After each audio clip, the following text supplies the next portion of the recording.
She's been called one of the best-selling crime writers alive, and her track record backs that up. Author Patricia Cornwell has sold more than 100 million books. She's been published in 120 countries in 36 different languages. And would you believe she has several connections to right here on Delmarva? Patricia's signature character, Kay Scarpetta, spent quite some time in Dover. But that's not the only time she writes of this area. In one of her wildly popular Scarpetta novels, Patricia pens, "Hours became monotonous and blurred as we snuggled up to the coastline over the Delaware River and onto the eastern shore. We refueled near Salisbury, Maryland, where I used the bathroom and drank a Coke, and then continued to North Carolina." Pretty cool, huh? So a shout out from someone who is considered one of the world's best authors, and now Patricia is out with another Scarpetta novel.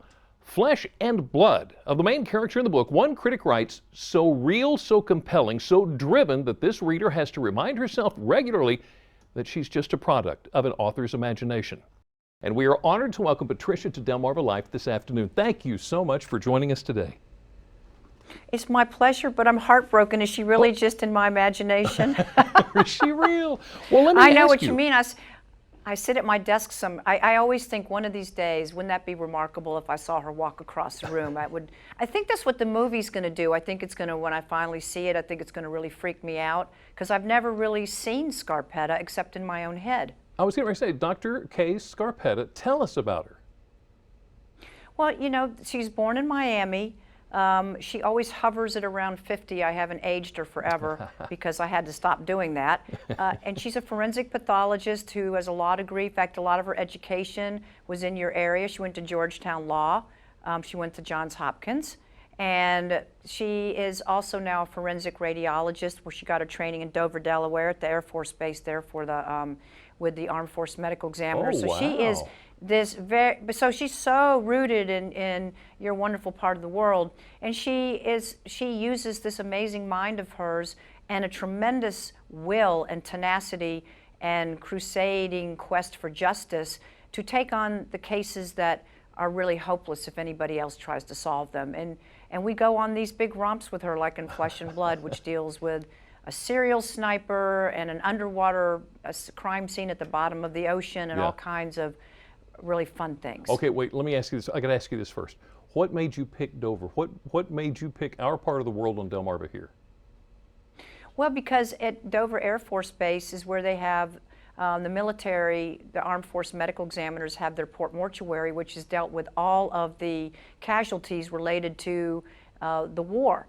And they have developed really amazing technology, such as using a CT scanner with three-dimensional imaging to see what is inside a body before you ever take a scalpel to it. And Scarpetta has one of these CT scanners in her Cambridge, Massachusetts headquarters. Yeah. She got her training at Dover, Delaware, to the Dover Air Force Base to learn how to do that. And you'll see a scene in Flesh and Blood where there is a CT scan of a body and what it looks like and how it's different from a traditional dissection, although you see that sort of thing too. And so, you know, I spent 20 years in Virginia, so I've done a lot of training and research in that part of the world. Okay, so now you mentioned a sniper on the loose in Flesh and Blood. That caused you to do a lot of research on sniper rifles at gun ranges. Why is that so important to you? Well, because it's a science and an incredibly intense science. The whole forensic aspect of firearms and shooting reconstructions and ballistics, because a bullet, you know, is literally a piece of metal sailing through the air. Right. And it's affected by the same thing aircraft are in terms of gravity, atmospheric pressure, temperature.